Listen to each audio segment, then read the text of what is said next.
साफ तौर पर अगर मैं कहूँ तो इसका एकमात्र श्रेय अगर जाता है तो प्रधानमंत्री नरेंद्र मोदी जी का नेतृत्व को जाता है। जो परिवर्तन मध्य प्रदेश में केंद्र श्रेय अगर जाता है के आधार पर प्रधानमंत्री नरेंद्र राज्य सरकार की नीतियों के आधार पर जो परिवर्तन की सरकार है उसका वास्तविकता एक परिवर्तन हमने जमीन पर मध्य प्रदेश में देखा है। जिस मध्य प्रदेश में बीएसपी का मुद्दा बहुत चलता था, नरेंद्र मोदी जी का नेतृत्व को जाता है। बिजली, सड़क और पानी, बिजली का अभाव, सड़क दिखते नहीं थे, पानी मिलता नहीं था। आज उसी प्रदेश में जहां 5000 मेगावाट की बिजली का उत्पादन था, आज 29,000 मेगावाट बिजली का उत्पादन है। जहां केवल 44,000 किलोमीटर की सड़कें थीं, वहां आज 5 लाख किलोमीटर की सड़कें, गड्ढे बिना। और जहां सिंचाई के साधन की क्षमता 7,65,000 हेक्टेयर की भूमि सिंचित थी, आज वहां 48 लाख हेक्टेयर की भूमि सिंचित है। तो ये एक अंग्रेजी में कहते हैं इंक्रीमेंटल परिवर्तन नहीं, लेकिन एक मॉन्यूमेंटल परिवर्तन हो पाया है। 1,30,00,000 लोगों को गरीबी के दर से मध्य प्रदेश में उठाया गया है। किसान सम्मान निधि की राशि, उसमें मध्य प्रदेश सरकार की 6,000 रुपये अतिरिक्त, मतलब 12,000 रुपया हर किसान को। एक एक योजना जो जन कल्याणकारी योजना रही है, लाडली बहना योजना रही है, अनेक योजनाएं रही हैं, वो परिवर्तन लाई है मध्य प्रदेश के 8 करोड़ 8.5 करोड़ की आबादी में। और प्रधानमंत्री जी का विश्वास, प्रधानमंत्री जी का दृढ़ संकल्प, प्रधानमंत्री जी का नेतृत्व, उसी से ये नतीजा संभव हो पाया है। और उसी के साथ साथ भारतीय जनता पार्टी का एक एक कार्यकर्ता को भी मैं धन्यवाद अर्पित करना चाहता हूं, जिन्होंने जी जान लगाकर ये नतीजा संभव करवाया है। अगर काऊ बेल्ट का जिक्र किया या हिंदी पट्टी की बात की जाए तो वाकई मध्य प्रदेश अपने आप में एक उदाहरण है, क्योंकि दक्षिण में देखने को ये मिलता है या फिर बंगाल में हमने देखा जिस तरीके से वामपंथी दलों का असर रहा, लेकिन 20 साल बाद भी एक उसी पार्टी की सरकार वापस आती है जो 20 साल से सत्ता में बनी हुई है, और जितनी सीटें अब तक मिली हैं उससे ज़्यादा सीटें मिलती हैं। लेकिन ये कहा जाता है कि साहब डबल इंजन की सरकार है। लाडली बहना का जिक्र किया जाता है, लेकिन लाडली बहना लाने वाले शिवराज सिंह चौहान है, तो वो जो दूसरा इंजन था, क्या वो एक्सपायरी डेट हो चुकी थी उसकी, या फेल हो गया, या रास्ते में अटक गया? जो डबल इंजन की सरकार है, उस सरकार ने परिवर्तन लाया है, जिसके आधार पर जनता का विश्वास, जनता का आशीर्वाद वर्तमान में ही और में भी भारतीय जनता पार्टी के साथ रहा है। और जैसे मैंने कहा कि प्रधानमंत्री जी का नेतृत्व रहा है प्रदेश में, प्रदेश सरकार का भी नेतृत्व, शिवराज सिंह जी का भी नेतृत्व रहा है। लेकिन ये निर्णय प्रधानमंत्री जी, गृह मंत्री जी, पार्टी अध्यक्ष, स्थानीय स्तर पर हमारे सभी विधायक मिलकर लेते हैं, और जो निर्णय लिया जाता है पार्टी में वो सर्वप्रिय होता है, सरमाथे होता है। और मोहन यादव जी को मुख्यमंत्री बनाया गया है, जमीनी व्यक्ति हैं, जमीनी लड़ाई लड़ी है उन्होंने, 3 बार विधायक बने हैं, उज्जैन में भी बहुत परिवर्तन लाया है, पूर्व में मंत्री रहे हैं। मेरा सौभाग्य मुझे मिला है उनके साथ कई विषयों पर, जब वो मंत्री थे, उनके साथ मिलके काम करने के लिए। जो उनकी सकारात्मक शैली है, उनकी एक क्रियान्वयन क्षमता है, मुझे पूर्ण विश्वास है कि उनके नेतृत्व में मध्य प्रदेश आगे नहीं बढ़ेगा, बहुत तेजी से आगे बढ़ेगा, और उसी परिवर्तन की लहर को हम अगले 5 साल में और तीव्र गति प्रदान करेंगे। शायद अपने श्रोता और दर्शकों को मैं बता दूं, उनको इस बात की जानकारी नहीं है कि सिंधिया जी भी, हालांकि उन्होंने कभी जातिवाद की राजनीति नहीं की है, लेकिन सिंधिया जी भी पिछड़े वर्ग से आते हैं, और भारतीय जनता पार्टी को एक पिछड़े वर्ग का चेहरा चाहिए था। चर्चा ये भी चल रही थी कि जो तमाम मुख्यमंत्री के चेहरे हैं उसमें आपको भी चेहरे के तौर पर देखा गया। लेकिन जब ये बहस चल रही थी, चर्चा चल रही थी, अफवाहें उड़ रही थी, उस वक्त आप अपने मंत्रालय में बैठ के फाइल खंगाल रहे थे। नहीं, देखिए, मैंने तो, मनोज, आप मेरे साथ कैंपेन में भी थे, आपने मुझे कई बार इंटरव्यू किया है। 2013 में भी ये प्रश्न मुझसे किया गया था, 2018 में भी प्रश्न किया गया था, 2018 में तो पोजीशन भी किया गया था मुझे, 2023 में भी आपने मुझसे यही प्रश्न कहा, और मैंने सदैव कहा है कि जो खून मुझ में है, मेरे पूज्य पिताजी का, मेरी आजी अम्मा का, कुर्सी के साथ मोह और कुर्सी की दौड़ में ये परिवार कभी भी नहीं रहा है। और मैंने कैंपेन के पहले दिन नहीं, लेकिन उसके कई महीने पहले ही आपके इंटरव्यू में भी कहा था कि मैं इस दौड़ में नहीं हूँ, तो कृपा करके आप मुझे इस दौड़ से अलग रखिएगा। और इसलिए जिस दिन कैंपेन समाप्त हुआ, 17 तारीख को मतदान था, 17 तारीख से ही मेरा दोनों मंत्रालयों का दौरा, पार्टी के द्वारा जो जिम्मेदारी दी गई थी विकसित भारत संकल्प यात्रा का, उसका दौरा पूर्ण रूप से मैंने शुरुआत कर ली थी, क्योंकि 1-2 महीने हम लोग मंत्रालय को भी ठीक से नहीं देख पाए थे, क्योंकि हम लोग तो मध्य प्रदेश में बैठे हुए थे। तो जितनी भी मेरी एडवाइजरी ग्रुप्स की मीटिंग्स थी, उसी के तहत एयरपोर्ट का निरीक्षण, अयोध्या का एयरपोर्ट का निरीक्षण मैंने किया, ग्वालियर के एयरपोर्ट का निरीक्षण किया, उसके बाद दक्षिण भारत में बंगलुरु का दौरा था, एयरक्राफ्ट कंपनीज के साथ वहाँ मुलाकात हुई, उसके बाद राजामुंदरी का एयरपोर्ट का शिलान्यास हुआ। तो मैं तो अपने काम पे लग गया हूँ, क्योंकि मेरा धर्म मेरा कर्म है और मेरा धर्म मेरा काम है, और जो जिम्मेदारी आपको दी गई है उस जिम्मेदारी का निर्वाह करो आप, और उस जिम्मेदारी का निर्वाह करते हुए अपनी जिम्मेदारी को निभाओ। यही इस परिवार की सदैव प्रथा रही है। चूंकि आप एक पिछड़े वर्ग का चेहरा भी हैं और कांग्रेस में अब उस तरीके से कोई युवा दिखाई नहीं देता है। तमाम कांग्रेस के नेता आपसे बात भी करते होंगे, कार्यकर्ता भी आपसे बात करते होंगे, हमसे भी बात करते हैं। वो ये कहते हैं कि यार ऐसा लग रहा है मध्य प्रदेश में पार्टी अनाथ सी हो गई है। अगर ज्योतिरादित्य सिंधिया कांग्रेस में होते तो शायद ये दशा नहीं होती और भविष्य में भी हमारी संभावनाएं बढ़ जाती। देखिए, मुझे तो आश्चर्य है कि जहाँ नाथ है वो कह रहे हैं अनाथ है। अब यही वास्तविकता हो गई है कांग्रेस की।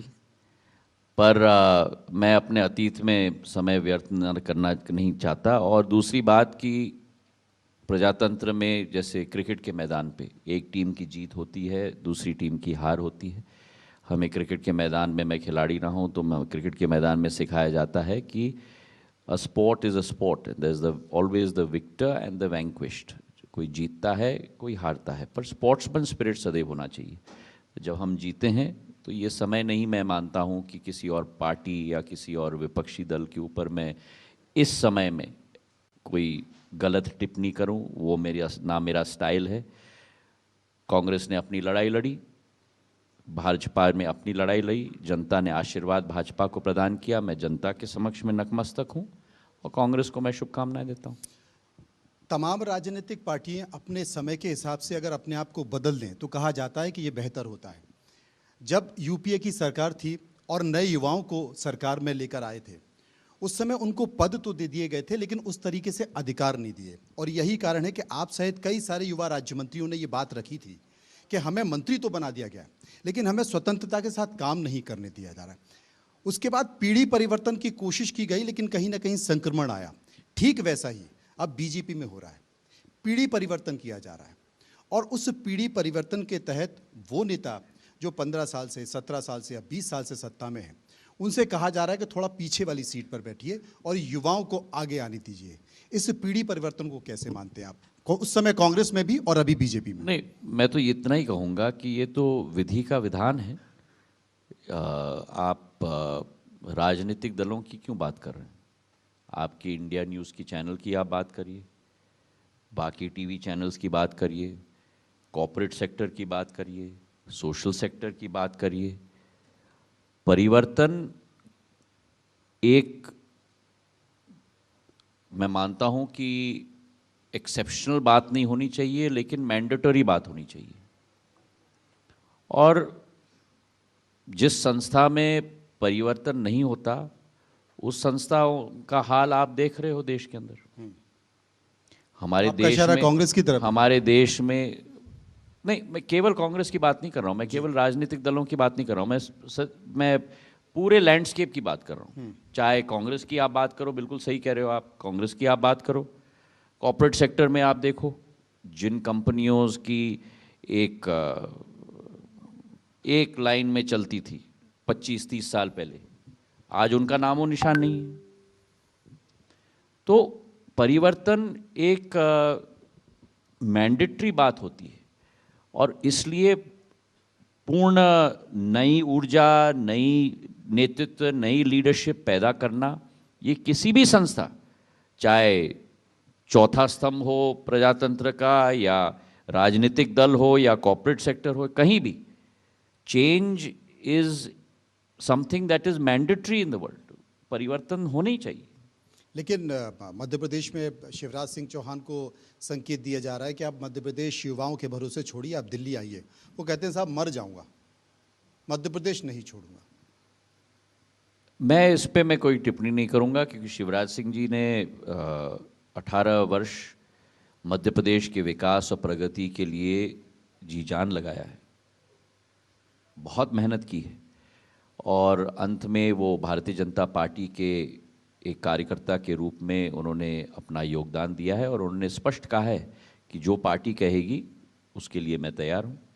और मेरे मुलाकात में भी स्पष्ट रूप से उन्होंने वही कहा है। हमारे पार्टी में डिसिप्लिन, पार्टी की सोच और विचारधारा आपको संगठन में इस्तेमाल करना है, आपका सरकार में इस्तेमाल करना है, आपको कार्यकर्ता के रूप में इस्तेमाल करना है। जो हमारी पार्टी कहती है उससे पूर्ण रूप से धर्म को की तरह मानते हुए क्रियान्वयन करना, ये हमारी जिम्मेदारी बनती है। सिंधिया परिवार का इतिहास रहा है कि धार्मिक स्थलों को लेकर उन्होंने बहुत काम किया है। आप भी इसी कड़ी में आगे बढ़ रहे हैं। हमने देखा कि आप अयोध्या गए, वहाँ पर एयरपोर्ट के लिए किस तरीके से आपने प्रयास किया।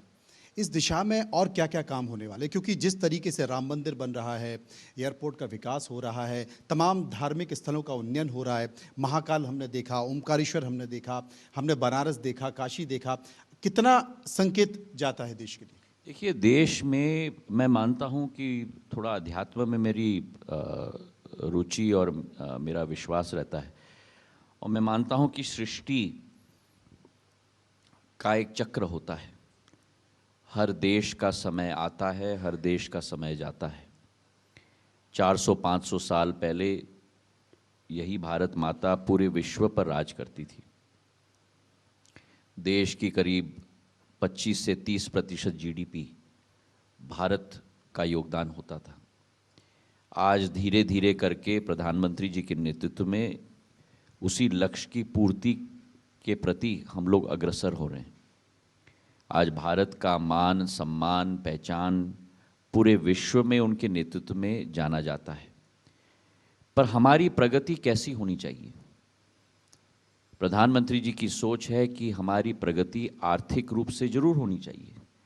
हम 10वीं बड़ी आर्थिक अर्थव्यवस्था थे 2014 में, आज 5वीं बड़ी अर्थव्यवस्था है, और जिस देश ने हमारे ऊपर राज करने की कोशिश की 200 वर्ष, उसको पिछाड़कर हम लोग 6वें नंबर पे छोड़ गए हैं और हम 5वें नंबर पर आ गए।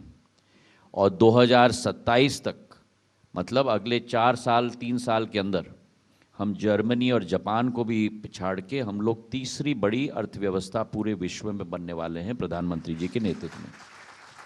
ये भारत का पथ है जिस पर हम लोग अग्रसर हो गए। मेक इन इंडिया, आत्मनिर्भर भारत, हमारी 10 lakh crore capex programme, roads, highways, airports, ports, हमारी अधोसंरचना में विकास, हमारी फाइनेंशियल हेल्थ, कोविड में जो हमारे लोगों का फाइनेंशियल मैनेजमेंट प्रधानमंत्री जी के नेतृत्व में रहा, पूरे विश्व में सराहा गया। पर ये मैं मानता हूं कि एक पहलू है उस भारत की नई अवतार की, एक और पहलू है, और वो है हमारी आध्यात्मिक शक्ति का विस्तारीकरण। क्या आप और हम कभी भी कल्पना कर सकते थे कि योग संयुक्त राष्ट्र के बिल्डिंग के प्रांगण में किया जाएगा, जहां 130 देश के प्रतिनिधि उपस्थित होंगे प्रधानमंत्री जी के साथ? आज योग पूरे विश्व में जाना जा रहा है। और वैसे ही भारत की आध्यात्मिक शक्ति, हमारी सांस्कृतिक क्षमता, चाहे आप केदारनाथ, बद्रीनाथ की बात करें, चाहे आप काशी विश्वनाथ की बात करें, चाहे उज्जैन महाकाल लोक की बात करें, ओंकारेश्वर की बात करें, चाहे दक्षिण भारत के मंदिरों की बात करें, चाहे अयोध्या की बात करें, और जो आप और हम और 140 करोड़ जनता का एक सपना था, उस सपने को प्रधानमंत्री जी ने अपने संकल्प में परिवर्तित कर दिया। और संकल्प से सिद्धि तक जो संघर्ष उन्होंने किया है, और 22 जनवरी को रामलाला का प्राण प्रतिष्ठा अयोध्या के राम मंदिर में भव्य रूप से भगवान पुरुषोत्तम भगवान राम की पूर्ण रूप से प्राण प्रतिष्ठा वहाँ मनाई जाएगी। और उसके पहले, मैं तारीख आपको आज नहीं दे रहा हूँ, लेकिन उसके पहले अयोध्या की एयरपोर्ट 6,500 स्क्वायर मीटर की, 65,000 स्क्वायर फुट की एरो ब्रिजेस समेत पूर्ण रूप से तैयार होकर देश को प्रधानमंत्री जी समर्पित करेंगे। और केवल एयरपोर्ट नहीं, लेकिन एयरपोर्ट के साथ अयोध्या के लिए फ्लाइट्स भी पूर्ण रूप से अगले साल के जनवरी माह तक प्रचलित भी हो जाएंगे। आपके विभाग नागरिक उड्डयन मंत्रालय के अधिकारी कर्मचारी बड़े परेशान हैं। आप सुबह 9 बजे पहुंच जाते हैं और 6, 7, 8 बजे तक बैठे रहते हैं। तो आपका जो तमाम कई सारे एयरपोर्ट्स बनाए जा रहे हैं, हम जानना चाहते हैं, देश जानना चाहता है कि कौन कौन से एयरपोर्ट्स बनाए जा रहे हैं, क्योंकि ये जानकारी मिल रही है कि आपका जो नागरिक उड्डयन मंत्रालय है वो हवाई जहाज की स्पीड से उड़ रहा है। प्रधानमंत्री जी के नेतृत्व में ये संभव हो पा रहा है, जो हवाई जहाज से नागर विमानन मंत्रालय उड़ रहा है। हमारे देश में 74 एयरपोर्ट थे 65 वर्ष में जो बने, 65 वर्ष में 74, मतलब कि एवरेज लगा लो एक वर्ष में एक। पिछले 9 वर्ष में एयरपोर्ट्स, वाटरड्रोम्स और हेलीपोर्ट्स मिलाकर 75 एयरपोर्ट्स, वाटरड्रोम्स और हेलीपोर्ट्स बने हैं। 149 तक उस संख्या को हम ले गए। और आने वाले 5 वर्षों के अंदर जो 149 की संख्या है वो 200 तक हम ले जाएंगे। ये विश्वास आपके दर्शकों के द्वारा आप पूरी देश की जनता को हम लोग दिलवाना चाहते हैं। और जहां तक आपने वर्तमान की बात की, अगले 3 माह के अंत तक, मतलब कैलेंडर ईयर 2024 का पहला क्वार्टर, मान लीजिए मार्च के अंत अप्रैल तक, सूरत के एयरपोर्ट का उद्घाटन, टर्मिनल, उसी के साथ अयोध्या का एयरपोर्ट का उद्घाटन, तिरुचिरापल्ली का एयरपोर्ट का उद्घाटन टर्मिनल का, उसी के साथ कोल्हापुर का एयरपोर्ट 250 करोड़ का, पूना का एयरपोर्ट नया टर्मिनल 550 करोड़ का। उत्तर प्रदेश की आप बात करो तो उत्तर प्रदेश के एक राज्य में ही, जहां अयोध्या की मैंने बात कर ली, वहां मुरादाबाद, आजमगढ़, अलीगढ़, श्रावस्ती और चित्रकूट। अभी आपके और हमारे साथी अखिलेश जी मुझे कह रहे थे कि आजमगढ़ का कब खोल रहे हो। अब उनको इस प्रोग्राम से सुनाई देगी कि पहले क्वार्टर 2024 तक एक एयरपोर्ट यूपी में नहीं, 5 एयरपोर्ट कनेक्टिविटी के साथ हम लोग खोलने वाले हैं। उसी के साथ ग्वालियर का एयरपोर्ट 500 करोड़ का, जबलपुर का एयरपोर्ट 421 करोड़ का, और उसी के साथ साथ लखनऊ का नया टर्मिनल 2000 करोड़ का। उसी के साथ साथ आने वाले अक्टूबर नवंबर में 2 बड़े बड़े एयरपोर्ट्स, जो आपका और हमारा और हर देशवासी का सपना है, नवी मुंबई का और जेवर का, वो ऑपरेशनल हो जाएंगे अगले नवंबर तक। जो दोनों शहरों में अब एक एयरपोर्ट नहीं, लेकिन 2 एयरपोर्ट हो जाएंगे। और गोवा के अलावा केवल ये 2 शहर में नए एयरपोर्ट अक्टूबर नवंबर 2 एयरपोर्ट बनेंगे। पर 2030 तक ये भी आपके शो पे मैं जनता को संकल्प देता हूं कि ऐसे 15 शहर होंगे देश में जहां सिंगल एयरपोर्ट नहीं, लेकिन ट्विन एयरपोर्ट्स देश के अंदर बनेंगे। और हरियाणा का क्या हुआ, क्योंकि हरियाणा के लिए कार्तिकेय जी संसद में लगातार इस मांग को उठा रहे हैं, हरियाणा के लिए कुछ नहीं देंगे? हरियाणा के लिए भी हम लोग डेवलपमेंट कर रहे हैं। गुड़गांव में हेलीपोर्ट बन रहा है, लेकिन स्पष्ट रूप से मैं बता दूं कि इसमें राज्य और केंद्र दोनों को साथ में मिलना पड़ता है, क्योंकि राज्य सरकार जमीन प्रदान करती है और उसी के आधार पर हम लोग एयरपोर्ट्स बना सकते हैं। राज्य सरकार से हमारी चर्चा चल रही है और जो संभव हो हम लोग करने के लिए तैयार हैं। ये आपने तमाम बात, जम्मू का शिलान्यास होगा नवीन एयरपोर्ट टर्मिनल का, जहां वर्तमान में 17,000 स्क्वायर मीटर का है, 40,000 स्क्वायर मीटर का बनने जा रहा है जी। श्रीनगर में आने वाले समय में नया एयरपोर्ट टर्मिनल का 1000 करोड़ का हम लोग शिलान्यास करने जा रहे हैं। जो वर्तमान में 20,000 का है, वहाँ 70,000 स्क्वायर मीटर, मतलब 7 लाख स्क्वायर फुट का एयरपोर्ट बनने जा रहा है श्रीनगर में। उदयपुर और जोधपुर का शिलान्यास एयरपोर्ट का हो चुका है। तो आप ये अनुमान लगा सकते हो कि अगर आपके शो पर बैठकर मैंने 18-20 शहरों का नाम दे दिया है आपको, तो किस तीव्र गति से हम लोग नागर विमानन क्षेत्र में बढ़ने जा रहे हैं। वाकई उस हवाई गति से उड़ रहा है आपका विभाग। लेकिन इस चुनाव प्रचार के दौरान मैंने देखा कि आपके ऊपर बड़ी तीखी टिप्पणी की गई। टिप्पणी किसी और ने नहीं, बल्कि जिनके आप करीब होते थे और अभी भी करीब हैं, गांधी परिवार। प्रियंका गांधी ने आपको लेकर टिप्पणी की। उन्होंने कहा कि देखिए साहब, ये कैसे छोड़ के चले गए, गद्दारों जैसी बात की। सिंधिया परिवार पर आरोप लगाया कि ये अंग्रेजों का साथ इन लोगों ने दिया। क्या कहेंगे, कैसे जवाब देंगे? कैसा लगा? कांग्रेस और बीजेपी में फर्क क्या? मुझे कुछ जवाब देने की जरूरत नहीं है, क्योंकि मैंने उस समय ही कह दिया था कि पिछले 3 वर्षों से मैंने बहुत गालियां, बद्दुआ, इतना की श्राप, सब कुछ मैंने अपने छाती पे लिए जी। लेकिन मैंने सदैव माना है कि राजनीति में एक स्तर होना चाहिए, और मैंने ये सदैव माना है कि जवाब अगर मिलेगा इन लोगों को, और मुंह तोड़ जवाब मिलेगा, तो मेरे मुंह से नहीं, लेकिन जनता के बटन दबाने से मिलेगा। और 2020 में उपचुनाव में इनको जवाब मिल गया था, और 2023 में भी ग्वालियर चंबल की जनता ने और मध्य प्रदेश की जनता ने इनको मुंह तोड़ जवाब दे दिया। ऐसा माना जा रहा था कि बहुत संक्रमण है, क्योंकि ये कहा जा रहा था कि महाराज भाजपा और नाराज भाजपा, इसका असर चंबल में देखा जा रहा है। और इस बार चंबल में बीजेपी साफ हो गई, लेकिन ऐसा हुआ नहीं। माल में भी काफ़ी सीटें मिली और चंबल में भी ऐसी सीटें मिली। तो आप मानते हैं कि ये प्रभाव बरकरार रहा जो 2018 में था? देखिए, उसके बाद फिर 2018 में भारतीय जनता पार्टी को 7 सीट 34 में से मिली थी ग्वालियर चंबल में। इस चुनाव में वो बढ़कर 18 सीट हो गई, तो मतलब कि 2.5 गुना से भी ज़्यादा बढ़ोतरी हुई है। जिस कांग्रेस पार्टी को 26 सीट मिली थी 2018 के विधानसभा के चुनाव में, आज वही कांग्रेस पार्टी 14 सीट तक सीमित हो गई है।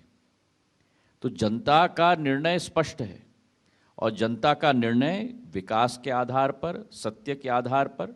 उन्होंने कांग्रेस पार्टी के 15 महीने 18 महीने की सरकार देख ली, कांग्रेस की झूठ देख लिया, फरेब देख लिया, भ्रष्टाचार देख लिया, और सदैव के लिए उनका मुंह बंद करने का काम कर दिया।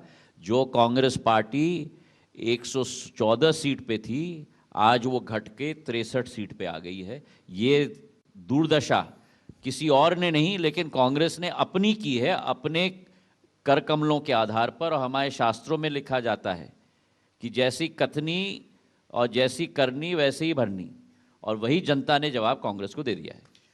ये कहा जाता है कि जितनी जिसकी हिस्सेदारी उतनी उसकी भागीदारी।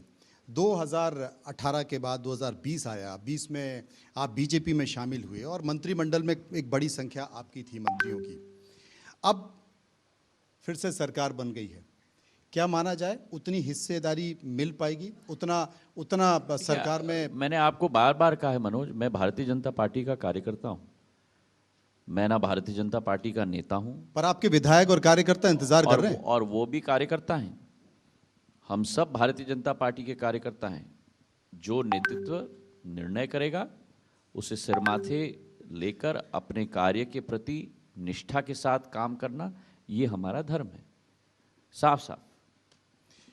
हमारे कुछ बॉलीवुड के साथी भी आए हुए हैं, और मुझे लगता है कि आपकी फिटनेस, आपकी दिनचर्या भी उससे कहीं कम नहीं है। आखिर क्या करते हैं आप ऐसा अपने आप को फिट रखने के लिए, अपने आप को स्वस्थ रखने के लिए? क्योंकि सुबह 9 से, ये प्रश्न तो मुझे आपसे करना चाहिए। मैं तो कुछ कर ही नहीं रहा हूँ। आप क्या करते हैं ये बताइए। मैं आपको फॉलो कर रहा हूँ बस। मैं ज़्यादा कुछ नहीं करता, मैं खाली ये देखता हूँ कि हमारे ज़िंदगी में हम लोग फिटनेस और एक्सरसाइज पे बहुत ध्यान देते हैं, लेकिन खान पान पे हम लोग कम ध्यान देते हैं। और फिटनेस और हेल्थ, स्वास्थ्य का रहस्य अगर है तो वो है नियंत्रण खान पान पे। एक्सरसाइज 20% सफलता देती है, और खान पान पे नियंत्रण 80 से 90% रहस्य देती है। तो इस पर ध्यान रखना बहुत ज़रूरी है, खास करके इसलिए भी क्योंकि हमारे देश में CVD, कार्डियोवैस्कुलर डिजीज़ की क्षमता, शुगर की क्षमता बहुत है। तो हमारे खान पान पे जब हम लोग नौजवान होते हैं तो सब कुछ चल जाता है, सिस्टम में सब कुछ चल जाता है, पर थोड़ा खान पान पे थोड़ा ध्यान रखना चाहिए और पौष्टिक हो लेकिन थोड़ी सादगी भी हो, ये भी इस पर ध्यान देना चाहिए। एक्सरसाइज हर रोज करते हैं?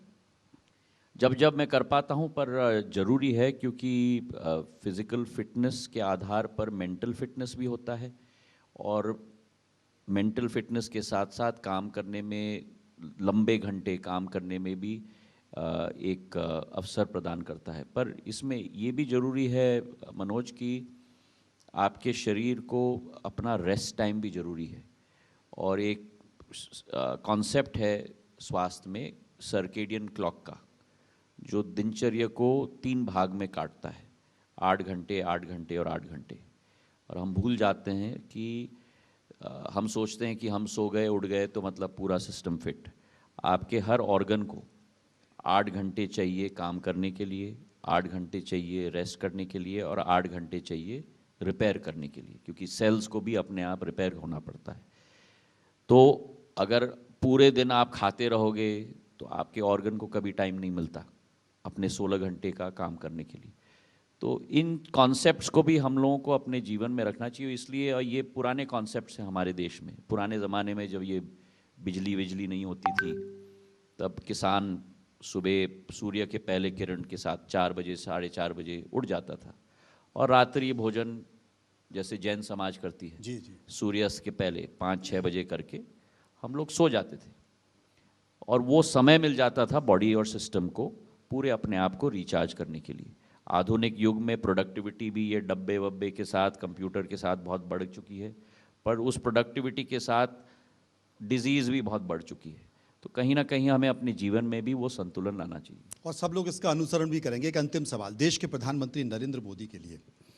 नरेंद्र मोदी की उम्र के बारे में सबको पता है, लेकिन लगता नहीं है उनकी जो फिटनेस है, जिस तरीके से वो काम करते हैं, वो आज यहाँ देखते हैं फिर कल कहीं और दिखें। वो बताते हैं कि अपने ऑफिस में भी वो उतना समय देते हैं। भारतीय राजनीति की दशा और दिशा दोनों अगर किसने बदली है तो देश के प्रधानमंत्री नरेंद्र मोदी ने बदली है।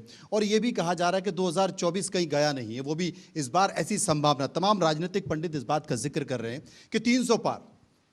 तो ये जो एक नया युग लेकर आए हैं देश के प्रधानमंत्री, उनके बारे में प्रधानमंत्री नरेंद्र मोदी जी जैसे एक नेतृत्व शायद इस देश में शताब्दियों बाद मिला है, जिनका एकमात्र संकल्प है और वो है भारत को विश्व गुरु के रूप में स्थापित करना। और जैसे आप और हम, और मैं ये इस्तेमाल कर रहा हूँ ये शब्द क्योंकि मैं मानता हूँ कि हम लोग सब सुबह उठ के पहले पूजन करते हैं।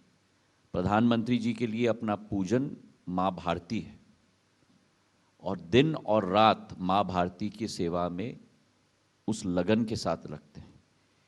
और मैंने अपने जनसेवा के इतिहास में, जो अब मुझे भी 20 साल हो गए हैं और जो बचपन से मैंने देखा है 13 साल की उम्र से, ऐसा नेतृत्व मैंने अपने देश में नहीं, मैंने तो पूरे विश्व में नहीं देखा जिस संकल्पता के साथ और टारगेट ओरिएंटेड, मतलब हर एक चीज़ का time limit, time table, delivery, execution.